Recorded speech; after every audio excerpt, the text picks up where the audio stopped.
So Ravichandran Ashwin has scaled Mount 500.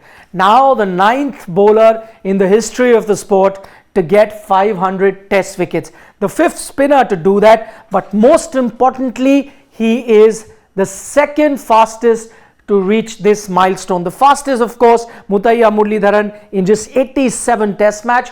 Ravichandran Ashwin 2nd fastest with 98 test match.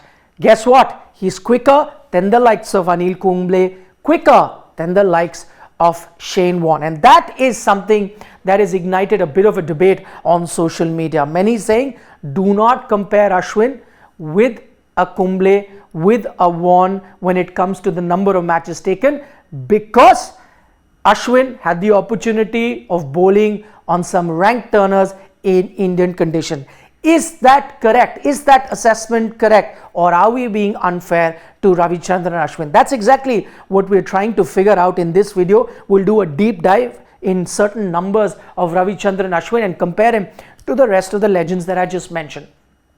The first one and the most important bit, home versus away. So let's take a look at how Warne, Kumble, Murli, Ashwin performed at home and how did they perform away. Now remember, when we are looking at home, it's only the condition. So in Murli's case, just Sri Lanka, we're not looking at his Indian numbers. In Ashwin's case, it will be India, not looking at Bangladesh or Sri Lanka. Why we've done that is, as I said earlier, because fingers pointing at the fact that Ashwin got just absolute rank turners at home. That is why we've just taken home and not Sena versus subcontinental conditions. So home, let's start with Shane Warne, and this is a percentage of wicket taken at home versus away. Now in Shane Warne's case, away he took 55% of his wickets, 45% at home. But take a look at this, he's also played 76 of his test matches, number of test matches away, and 69 at home. That stands at about 52% of test matches away and then 48 at home. And so in 52, if he got 55% away, and in 42, if he got 45% wickets at home, then it's telling you roughly that he was as effective away as he was at home, slightly marginally more effective away than home, but it's pretty much the same number. So what tells you is that Shane Warne, no matter the conditions, wherever he bowled, he had the ability to pick up wickets, did not have to rely so much on conditions. Let's take a look at Anil Kumble now. 43% of his wickets came away, 57% came at home. And remember, while the wickets away are less, he played more matches away than at home. So it is roughly in the region of, let's say, 52% of his matches happened there away and about 48% happened at home. But his success rate away is at 43%, whereas success rate at home is at 57%, having played less test matches than away. Then what does that tell you? That Anil Kumble relied on Indian conditions, Indian pitches far more than away. So he was far more effective at home than he was away. So that is something that you can conclude looking at this number. Muthiah Muralidharan, he played 60 test matches away, 73 at home, so more at home, less away. 38% of his wickets he picked up while playing away, and 62% he picked up while playing at home. So which at the moment tells you that it is about 55-45. So he played about 55% of his test matches at home, 45 away, but in 45% of test matches away, he's got 38% of wickets, 55% test matches at home, he's got about 62, which also tells you that he enjoyed home conditions far more. That means Sri Lankan pitches far more than playing away. Now to Ravichandran Ashwin, and there as well, you could see a clear distinction. He's only played 40 test matches away and about 58 at home. So I'm taking it at 60% roughly test matches at home, 40% test matches away. But has he got 40% of wickets? No, 31%. In about 58 test matches, 69% of his wickets have come here. What does that tell you? That he also was far more successful while he was playing at home when compared to playing away. So what can you conclude? That other than Shane Warne, All these three other bowlers relied on home conditions. So just to argue and say that Ashwin had it easier, I don't think there's merit in that argument. All of these bowlers enjoyed bowling at home. You may have gotten conditions slightly different in India when Kumble was bowling compared to Ashwin, but as Ashwin has proven that even in times where you did not really have rank turners, he still turned up very good in home conditions. So in that sense, there is a way to equate Ashwin, Kumble and Muthaiya Muralidharan all on the same page. Taking our attention to something else, how did he do right-handers versus left-handers? Are there wickets that one bowler got more against one set of batsmen? And let's take a look at this. If you look at Warne, Kumble, Muthaiya Muralidharan, their wickets against right-handers are around the 70% mark, and around the 20% mark is for the left-handers, clearly suggesting they were far more successful against right-handers. You understand in Warne's case, a leg spinner will tend to do well against right-handers, but and so for Anil Kumble, again another leggy, though he bowled a lot of googlies, you can see that. In Muthaiya Muralidharan's case, an off-spinner, you would think that he would do well against left-handers, but you must remember, Muthaiya Muralidharan relied a lot on his Dusra. Dusra is now out of fashion because of the ICC, really stamping down on the Dusra and your arm bending and so on and so forth. So that's not happening. And Ashwin here then is an anomaly. It's very different. 50% to right-handers, 50% to left-handers.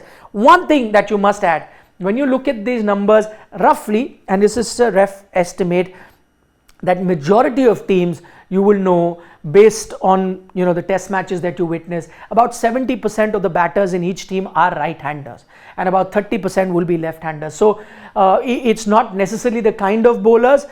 The chances of you getting more right-handers out is far more than left-handers, because you will be bowling to more right-handers in a team more often than not. So this shouldn't surprise you. But in Ashwin's case, because it's 50-50, it tells you that typically in a team he's bowling to about 70% right-handers, only 30% left-handers, yet he's taken 50-50 amount of wickets. It's a clear indication that he is very different, an outlier here in this case, in this where most others have taken conventionally right-handers more because of more right-handers in the team. Ashwin in that sense is not that successful against right-handers and is far more successful against left-handers. 50-50, but far more many right-handers he's bowled to than left-handers, yet 50-50%. So you could say that yes, Ashwin against right-handers hasn't been that successful, against left-handers, yes, but for these bowlers, they were pretty much as successful to a right-hander than they were to a left-hander too. Finally, top order versus lower order batter, and I see a lot of argument that such and such bowler, you don't give him credit, he took a lot of very important wickets, the other bowler picked up a lot of tail enders, so total wickets, don't look at the absolute number. Well, I'm going to bust that myth here as well, that all of these bowlers did equally well when it came to top order batters. So in top order, we've taken percentage of wickets. Top order for us, we've just taken a generic number, 1 to 7 is top order for us, and then 8, 9, 10, 11 is the lower order. I know case by case it might change a little bit, but we've just gone in with a standard number, and in that, as you can see, all of them, Shane Warne took 63% of his wickets, the top order, same for Anil Kumble at 68, Muthaiya Muralidharan at 67, Ashwin at 67, and lower order is in the 30s range. Marginal difference, as you can see, for all of them, Anil Kumble with the highest, but overall, if you look at the number, they're pretty much on the same page. What that tells you, that they were as effective in getting top-notch wickets for their team as they would sometimes clean up the tail as well. So nothing much to choose from, and in that regard, you could consider and speak of Ashwin in the same breath as these remaining legendary spinners that I've spoken about. Where will Ashwin end? That's another debate. 500 wickets already. Will he go past Anil Kumble's tally? Will he get close to Shane Warne, close to Muthaiya Muralidharan, Shane Warne, 800 for Muthaiya Muralidharan, Shane Warne at 700 plus looks highly unlikely. 600 odd is where Anil Kumble is at. Can he get to that? Well, he still has a few years to go. Maybe not. On a average, he takes about 20 odd test matches, between 19 to 20 to get to 100 wickets. So I'm looking at another about 25 odd test matches for him to go past Anil Kumble. I think it will be touch and go. We'll wait and watch. We'll also have to see how his body holds up, because he's had a history of injuries. But who am I to comment on this? The legendary Anil Kumble has gone on to say that you have the capability of reaching to about 650 test wickets. So then you heard it from the legend himself. There's no reason where Anil R Ashwin cannot end up with that mark that Anil Kumble has set for him. The one thing that I will definitely add in all of this, when I was comparing him to all the legendary spinners, one thing where Ravichandran Ashwin stands heads and shoulders above everyone else is the fact that he is a much better batter than the ones that we considered in Murli, Warne, as well as Anil Kumble. I know Kumble has a test match 100, Shane Warne has a 99, not so much luck for Muthaiya Muralidharan with the bat, but this man has 5 test hundreds. He's averaging close to 27 in test cricket and far better batter than all of them. I think his next target alongside 600 wickets should be to take his batting average above 30, which, looking at him batting, you certainly think is possible.